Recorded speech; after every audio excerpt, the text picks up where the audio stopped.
Hey guys, welcome to Witch Baby Wednesdays. Today I'm going to be talking about Hermetic Principle. If you want to hear about that, keep watching. One day I'll be a queen with a kingdom all for me, and I'll cherish everything as I drop to my knees, 'cause I know. Hello everyone, I am Darienne from Darienne Empire. This is Witch Baby Wednesday, where I share my journey from the light worker realm into witchcraft. Recently, I was advised to read this book right here called the Kybalion. And this book is all about Hermetic philosophy. And so I'm going to be going into that. Before I go into that, I want to let you know that at the end of this video, I will be doing a tarot reading. This is a new deck, the Fountain Tarot. I'm digging it. So I'm going to be doing a reading at the end of this. It is not time-stamped or anything like that. So what I'm going to be doing, just so that you know for future reference what to expect, I'm going to be doing a whole series on these particular 7 Hermetic principles. So this video is going to be the overall, this is for those of you who are just skimming the internet and want to get the gist of things. And for those of you that want a really deep dive, for the next 7 weeks, I will be going through each and every single one of these principles.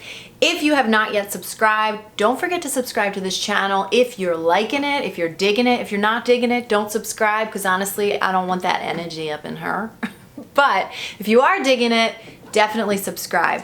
So, and then I also want to mention that, last week I shared a video that was very raw and real and open and vulnerable, and I put a lot out on the table, and I just want to thank all of you who received that so lovingly and reciprocated so much love. There was one person that was just kind of rude, and I just hid their comments from my channel. 2 people overall that brought up my children. I do just want to point out, without making this video all about me, I just want to point out for future reference for those of you that follow me and care to hear this. If you don't, you could just skip to the part that you care to hear about. But for those of you that follow me and care to hear this, my children on this channel are off limits, point blank period. Not going to explain anymore. We don't talk about my kids. We don't talk about that. We don't talk about my parenting. We don't talk about any of that. So I just want to make that very, very, very, very clear. If anybody in the future wants to bring up anything about my children or my parenting or my relationship with my children, they will be blocked from this channel. And that's all I need to say. Okay? So with that being said, everything that I have pretty much ever taught on this channel is Hermetic philosophies and principles. These are age-old principles. Thousands of years old, these principles were discovered. And it doesn't matter if you connect with the verbiage in this particular book, what this verbiage is trying to describe, the meaning beneath the verbiage and the lexicon is what's most important, and what we all want to learn, because it will be the basis of every single bit of our magical practice. So if you don't understand universal law, it's gonna be difficult for you to practice magic if you really, really want to live a life of practicing and performing magic. Let me just give you a little bit of history of where the teachings of Hermetic philosophies even come from. So the Kybalion, I believe, was written in, I want to say, 1903. In the early 1900s, this book came to be. So in this book, it says that there actually was a living man by the name of Hermes in ancient Egypt. That man, in this book, it says that man was even said to live in the flesh for 300 years. And then when he passed, essentially they deitized him and turned him into the god Thoth. So a lot of you witches who already are familiar with the god Thoth, he brought all of this knowledge to us. He did not invent this knowledge, he just was tuned into it. He probably ascended to, a high enough place where he was able to understand all of this. Essentially, he just channeled this information. That god was also known in Greek mythology, and that's where we hear Hermes. So the god Hermes is pretty much the same god as God Thoth, and this is where we get all of these principles. Now, philosophy, religion, alchemy, chemistry, that aspect of science, all of that is based in Hermetic principles. Magic, all of our magical practice, all of, mental transmutation, everything we learn about the law of attraction, like all of this, everything that you hear Abraham Hicks talk about, they don't actually use these terms saying that this is, the 7 Hermetic Principles. They don't say that, but they do say this. They call it the law of attraction. And basically everything they talk about is the basis of these principles. So it's beneficial to understand the basis of why your magic works. With that very lengthy introduction, I am going to go into the 7 principles. Oh, look, I opened this book because they call Hermes Trismegistus. Hermes Trismegistus. And that just means the thrice great, the master of masters. He was a highly ascended being in the physical plane and a great teacher of ours. So I am going to read some of the verbiage from the book here, just so that because I'm actually quoting things and I want to make sure that I'm quoting them right. So the very first principle is the principle of mentalism. The all is mind. The universe is mental. So essentially what that means, and they really state that this is probably the most important of all of the principles, is to understand that the reason that we're able to both be created and to create is because the universe is actually mental. Everything, we are all in the mind of God. We are a creation in the mind of God. We being every plane of existence, right? Every plane of existence. All of the universe, all of the physical energy, all of the spiritual realm, every division of the spiritual realm, the ascended masters, the ascended masters, the gods, the deities, it just goes and goes and goes until we get to the all, which is in this book, essentially God. The all is God. That's what the term is that they use here. The all is mind and the universe is mental. And on a personal level, what that means is that everything that we've created in our own lives is created in the mind. It starts in the mind, it is the mind. Everything that I'm looking at is all based on a relationship within my mind with everything that I see. And it goes even deep into everything is in existence because the cells and molecules of each individual thing is mental as well. It gets real deep, but we're going to describe a lot more later on. Let's get into the next principle. The second principle is the principle of correspondence, as above, so below. So also I mention this often, as within, so without.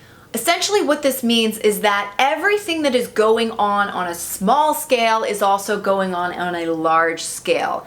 Everything that is in the physical world also has a spiritual correspondence. Everything that has happened on a universal or a worldwide or in our species is also somehow happening within us personally. You notice that, right? Don't you notice that I was talking about that last week, that it's interesting that my sort of inner quarrel is also sort of being reflected on a global level. And, it's really important to realize that with your magic because, it's the same way that we can use an altar to create magic and use our mind to create magic. And understanding that, I could get my body into shape by both physically working out and mentally envisioning the the outcome of me working out, right? So it's both mental and physical. It's both within and without. It's both on a large scale and on a small scale. So when we use the law of correspondence, if you just consider that and start to think about the way you do your magic and the ingredients that you use in your magic, that really is about the law of correspondence, or the principle of correspondence. Next principle. The principle of vibration. Nothing rests, everything moves, everything vibrates. I really love this one. I mean, I love them all, but I really love this one because, probably because I was just reading the chapter about it today. What is so cool about this, and what I think I'm so excited about it, I can't even talk, obviously. I think I'm so excited about it because this is something that I've really been discovering on my own on a personal level, or I really have already discovered on a personal level, and this is just really reflecting a lot of affirmation and validation back to me that, yeah, that's absolutely right, or, you know, whatever. So what it means is that every single thing in existence, or non-existence, whatever you would consider in existence, non-existence, everything, all that is God, all that is all, right, is merely a different degree of vibration. So what is vibration? I mean, it goes everywhere from like the physical, right? So this piano behind me, this is merely a vibration. This is merely, it's merely atoms and molecules dancing at a certain speed together. Really, they're circulating around one another at a certain speed. Essentially what it means is, you know, this is vibrating at a certain speed. My thoughts are vibrating at a different speed, a higher speed. That's why you can't see my thoughts, right? So every single thing is merely a vibration. What makes me so excited to hear that is that I know how to shift my own vibrations, which means that is the absolute reason why we're able to create our own universe, our own personal experience of the universe, is because of the principle of vibration, that everything vibrates, or it's essentially how we're able to do that. So again, think about that when you apply that to your spell work. You want your spell to be the same vibration of what you desire. Got it? Okay, next principle. The principle of polarity. Everything is dual. Everything has poles. Everything has its pair of opposites. Like and unlike are the same. Opposites are identical in nature, but different in degree. Extremes meet. All truths are but half truths. All paradoxes may be reconciled. What's really cool about this is that I am both a human being and a spirit.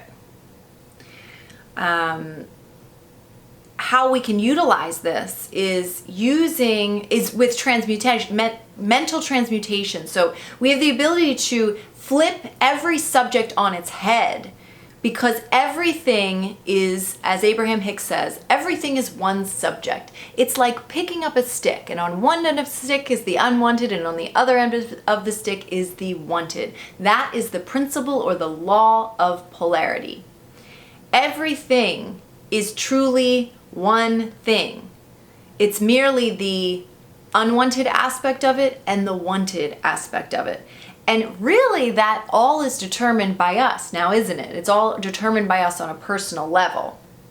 So the really cool part about that is, A, we can live a balanced life in the paradox of the fact that I am all spirit and all human sort of at the same time. And I'm not spirit without human or human without spirit. And that's such a strange paradox, but also me being both half-truths is one truth. It's like such an interesting paradox, but a way to live a really balanced life in knowing that. But then also this concept that I have the ability to take everything that is unwanted and turn it on its head through mental transmutation just by focusing on the wanted aspect of everything. And it literally will turn everything on its head. So that's the way to use the law of polarity.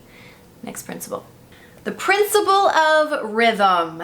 Everything flows out and in. Everything has its tides. All things rise and fall. The pendulum swing manifests in everything. The measure of the swing to the right is the measure of the swing to the left.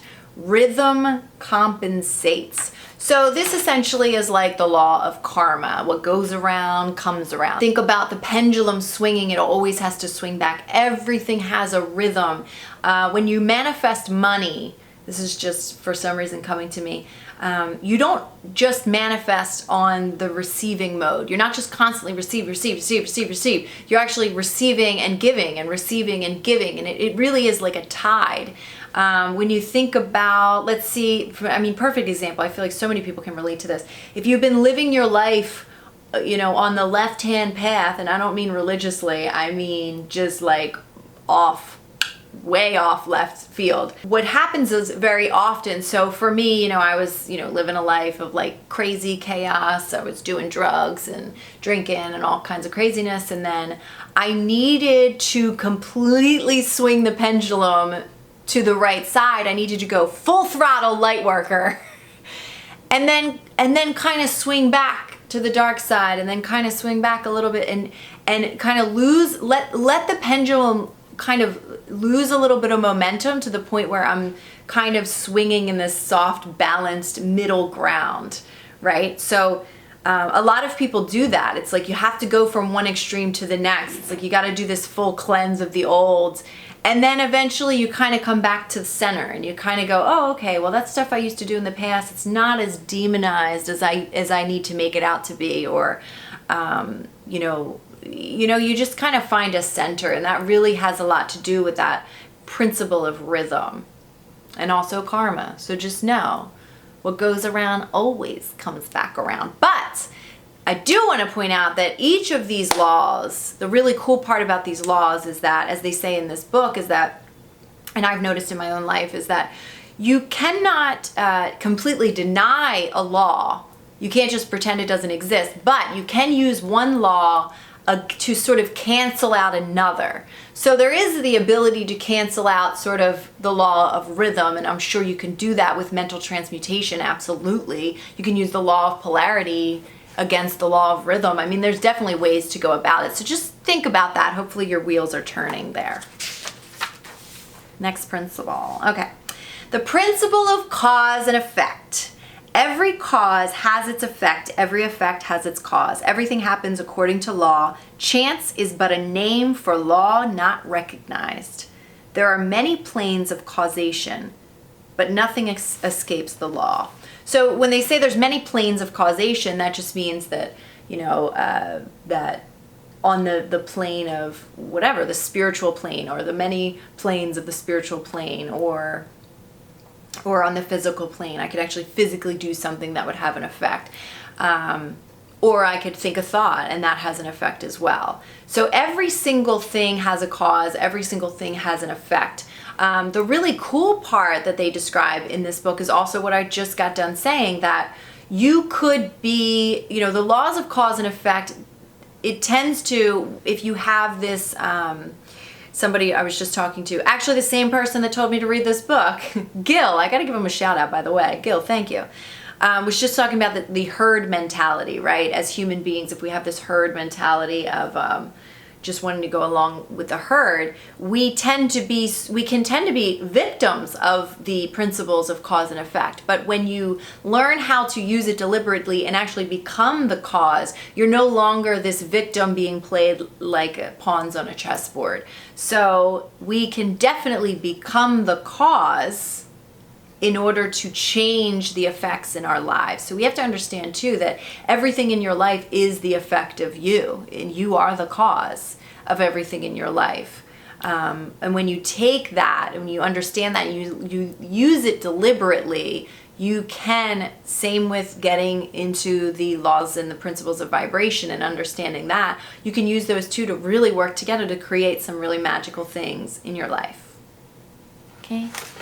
But also understanding, I think it's important to understand that, when something bad happens, there's one thing that I do is go, I created this. I created this. I created that. That is an effect of my mind. I created that, and I can choose different. I can create something different.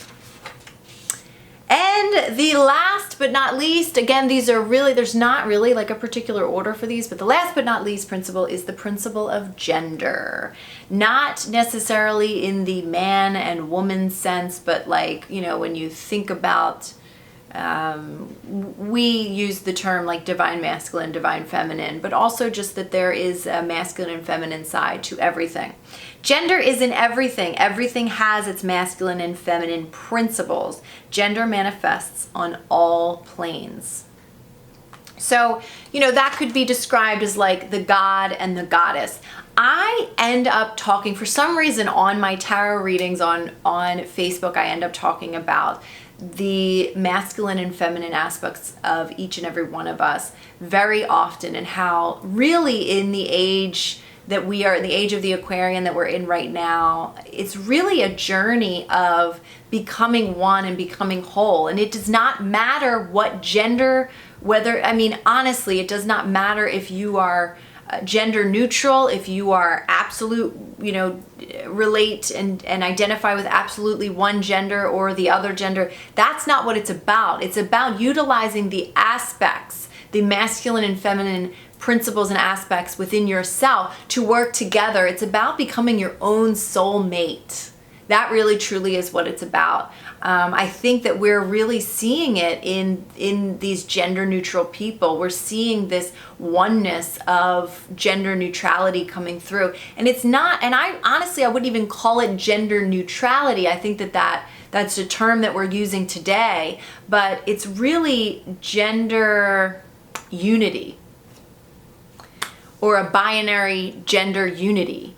I wouldn't even call it non-binary. It's more like bringing those together. It's becoming whole. It's two halves of one whole, and it's becoming whole within ourselves. It's not about man and woman. Now it has in history been manifested as man and woman, in the physical manifested as man and woman, but the aspect of masculine and feminine in everything is seen. So essentially it's like right brain hemisphere, left brain hemisphere, the artsy part of you and the more analytical part of you. And it goes even deeper. And in the video where I go in depth about each and every one of these, I will absolutely go in depth about that. So those are the just real quick tidbits on the 7 Hermetic Principles.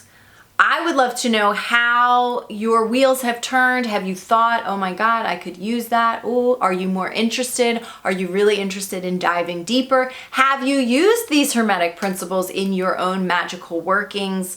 Again, these principles are something that I've been talking about for many years. I just have not laid them out like this. It's almost like, what's so interesting, and I know Gil, who suggested me, because he's a musician, and all of my musician friends and family here that watch me, he's gonna get this, but it's almost like the piano. So in the musical world, everybody that understands music, and I'm not trained in music theory or anything like that, but I'm a self-trained musician, but the piano is basically the road map that all musical instruments are based off of. So if I use a guitar, if I go up every string, I'm basically going up the notes on a piano. And then if I go up to the next, and each fret is essentially a key on the piano. So it's interesting. It's almost like the Hermetic principles are the same that the piano is. It's like just this underlying easy map. Like a piano is just a map. It's completely scaled out perfectly for you. And it is the road map. It is the It is the underlying roadmap that is in all music. All music, essentially, is laid out on the piano. And it's kind of like that with Hermetic Principles. It's like that underlying scale that everything is based off of. And so it's nice to have that basis for everybody. I know Gil was very excited for me to start talking about it, and I'm definitely going to go deeper. I'm going to talk more about, how this all pertains to me, how or my belief systems and how I can kind of interpret these things, but also how you can really apply these principles to you, your magical workings, and your life. Okay, all right. Let's get into the tarot reading. So I'm just going to do a quick reading. This is not date stamped. If you are reading this or if you are watching this at any time in life, this will be for you. So I want you to just take a moment, take a nice deep breath if you'd like. Get really centered and start to ask the question of what you might want to know. And I will set the intention, asking Source to give me a clear guidance, give me a clear message, and speak through me to you. All right. Oh, the Strength card. The Strength card. So this is from the Fountain Tarot deck. I mean, that's pretty stuff. And the King of Cups. Okay. So whatever is happening right now for you in your life. One, I love that these cards are sort of polarized. And that also makes me think about, because we're talking about the masculine and the feminine and the laws of polarity, strength doesn't usually, to the ego, isn't usually seen in being super emotional, right? So, but what I'm seeing is like emotional intelligence. What I'm seeing is, if you watched my video last week about me being so open and so raw and vulnerable, and yet, as soon as somebody started to talk about my children in the comments, I put a mother effing wall up. Do you know what I mean? I put a boundary up. It's important to understand that, like, it's okay to be raw and vulnerable. But true strength and true emotional maturity comes in being able to emote, being able to allow that feminine part of you to come through, to come out, but also fiercely protecting yourself with that strength. With that strength, that's also the Leo card, which gives us even more king energy, right? Like, you have to defend. The masculine part of each and every one of us, that masculine energy, the God within all of us, needs to protect the goddess within each of us, right? So that God, that royal energy, that king-like energy needs to come through and say, listen, I could be weeping on the floor, but I will stand up for my right to not be disrespected or have a boundary crossed, or, there were maybe there was probably one person, and I made this comment that I thought was very interesting. I don't know why I'm using my life, but I'm hoping that this helps you with this reading. A comment that I get, I've actually gotten this comment a few times, 2 or 3 times, where they say, if you're going to put yourself out there, you need to be okay with, you need to expect that people will criticize you.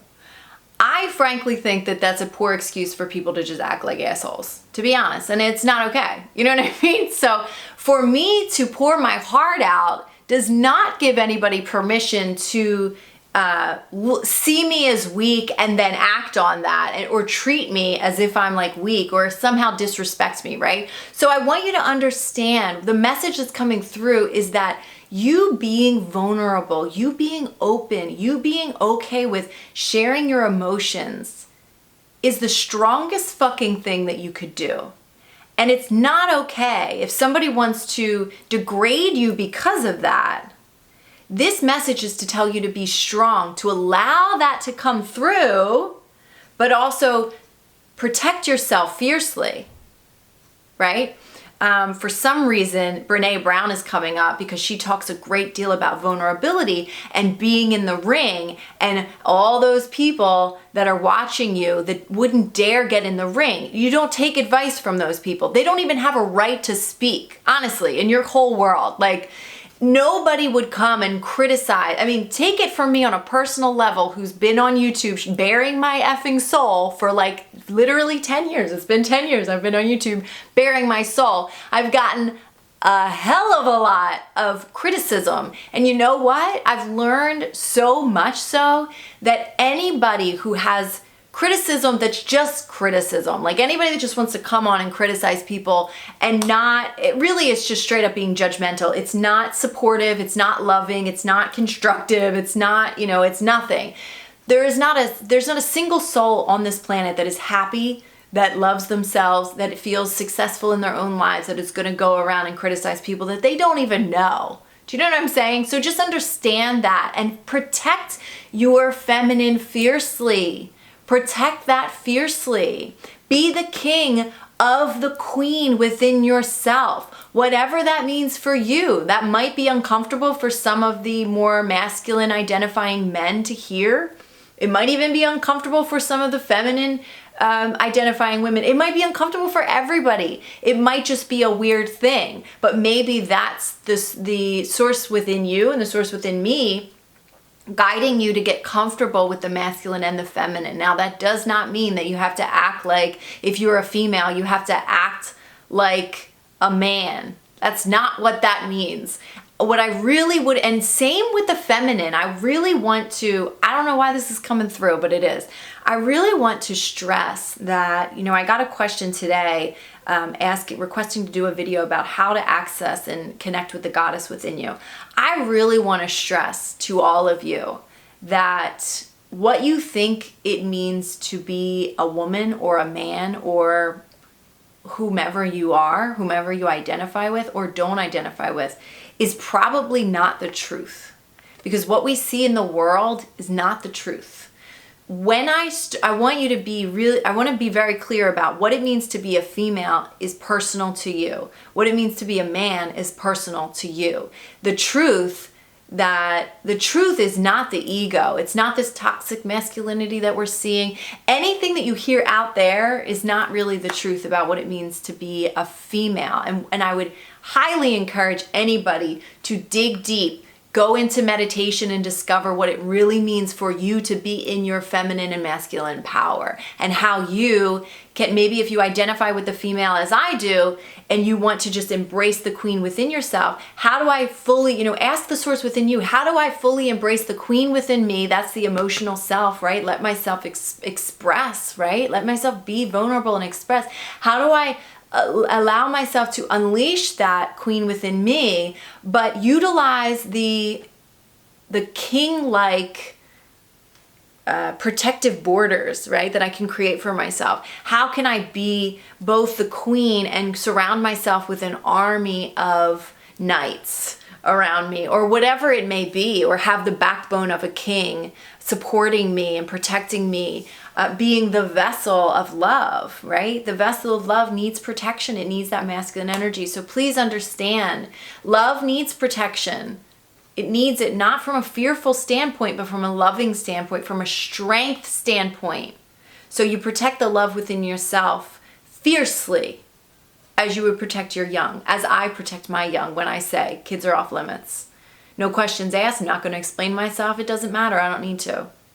Right? So really, this is calling you to do the same in whatever that means for you. For some of you, it's going to be a relationship. For some of you, it's going to be your mom. For some of you, it's going to be your career. It's really going to be different for each of you. I can feel that right now.